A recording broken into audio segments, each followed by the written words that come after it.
What's up, guys? I don't think I've ever been more excited in my life, and I also don't think I've been surrounded by cooler, goosebump-inducing guitars in my life. And of course, only at Walt Grace Vintage will this happen. But here I am. My name is Harold. I forgot if I said that already. I'm just so excited. I'm surrounded by Eddie Van Halen's guitars. Simply put, these are Charvel Art Series guitars, and these are the ones that he actually used on stage. He used 04, 07, 2012, and I think he made like 300 of them. And each one is 100% original in terms of he hand taped them himself. So he's got different designs on all of them. One of them even has like a peace sign on it, which we'll get into.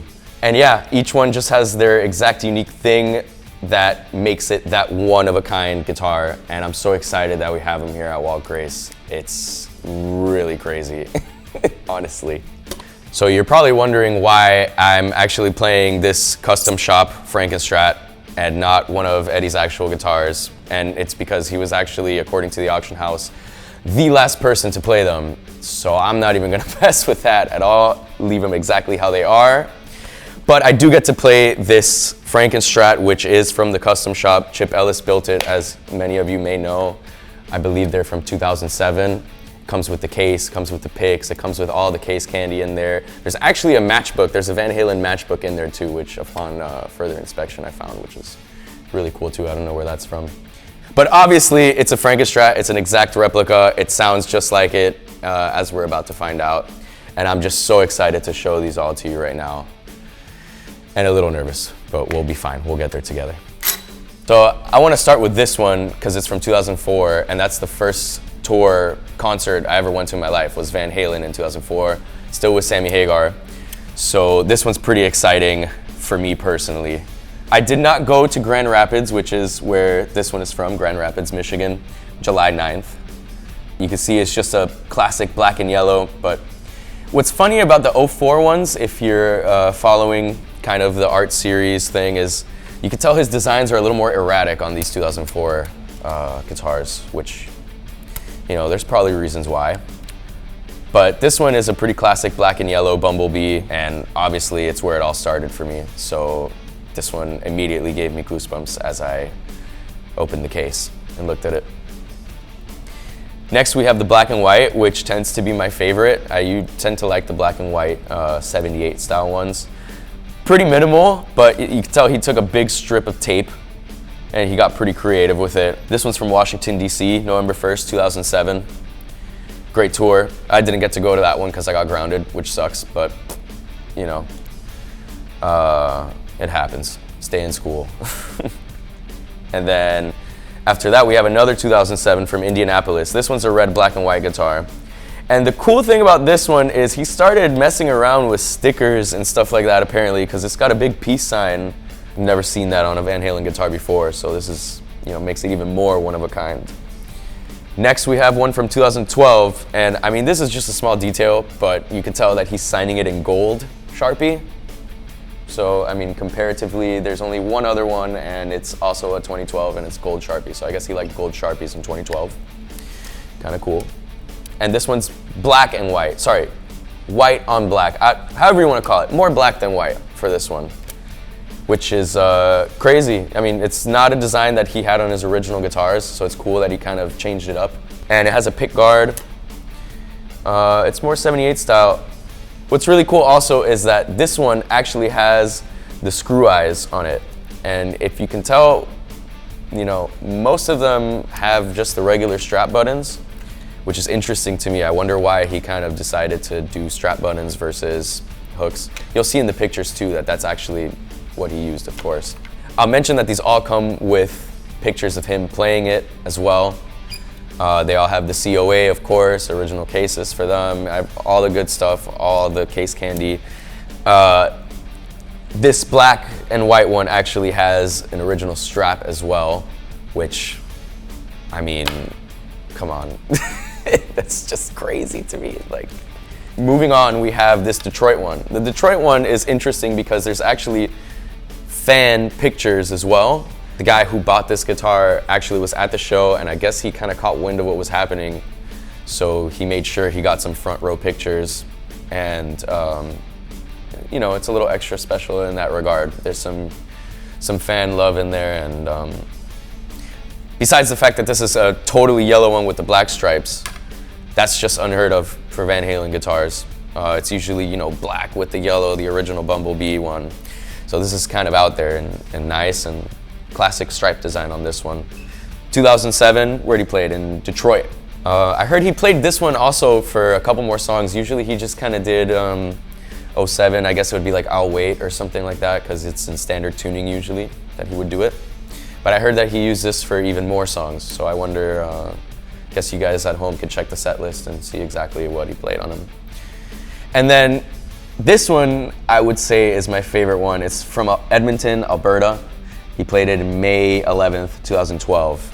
And it looks like in 2012, if you look at the history of the stripes and, you know, if you're a nerd like me, looking at every little detail, he really started doing some new stuff. Like, you know, it's black, but then it's red, and certain sections are sectioned off. I mean, everyone knows how to tape something like the Frankenstrap by now. You start with the black, and then you put tape, and then you put white, and then the red, right? But it's hard for me to wrap my head around how he even did this one. I'm sure it's not too crazy, but just upon first look or whatever, it's absolutely insane. This one also has the screw eyes, and it also has the little half, 3/4, whatever you want to call it, of a pick guard. So I always love that about Van Halen guitars. It's just so crazy to me and really shows the unique nature of Eddie Van Halen. And he just didn't do things like everyone else. He really just did things his own way for him. And these guitars really all show that. And it's so cool that he did that. He took, what, 300, I think it was? I'm not sure exactly the number, but he taped every single one of them himself. So there's really that special touch beyond just the fact that he played it for whatever songs he played them with. And also my favorite part about this one is that there's a little pick tape that was there. That was there and clearly had picks on it. I don't know, it's just those little things, you know. Also, some of these, like I was saying, actually do have some sweat and tears or whatever liquids on them, and it's really funny that they're just left like that. I would never want to mess with that. I want as much Van Halen DNA on the guitars as I can have on there. So, especially on this 2004 one, if you look really closely, and it's in all the right places, you could tell where he put his hand, like by the D-tuna, by the bridge, and also a little bit by the neck here. It probably, you know, fell off, sweat off his neck or whatever. This is kind of gross, but also I'm a huge nerd about Van Halen, so it's kind of cool. And I'm sure most of you also think it's very cool. I'm not the only one, right? Please. Oh, and the only thing that I forgot to mention, of course, is that they're for sale. So, you know, I'll be a little heartbroken if you buy it, but also, I guess that's what it's about, you know? You can own one of Eddie Van Halen's guitars. That's, what more do you want, you know? They're all completely unique, so you will be owning one of one, which is insane. So come by. If you have questions, you know, please leave in the comments, send us emails, anything you need to do to get in contact with us to purchase one of these guitars, you let us know.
Well, I really wish that I could play these for you, but I'm not even gonna bother to do it. It's kind of like in Spinal Tap. You know, I just pointed at them and I feel bad pointing at them.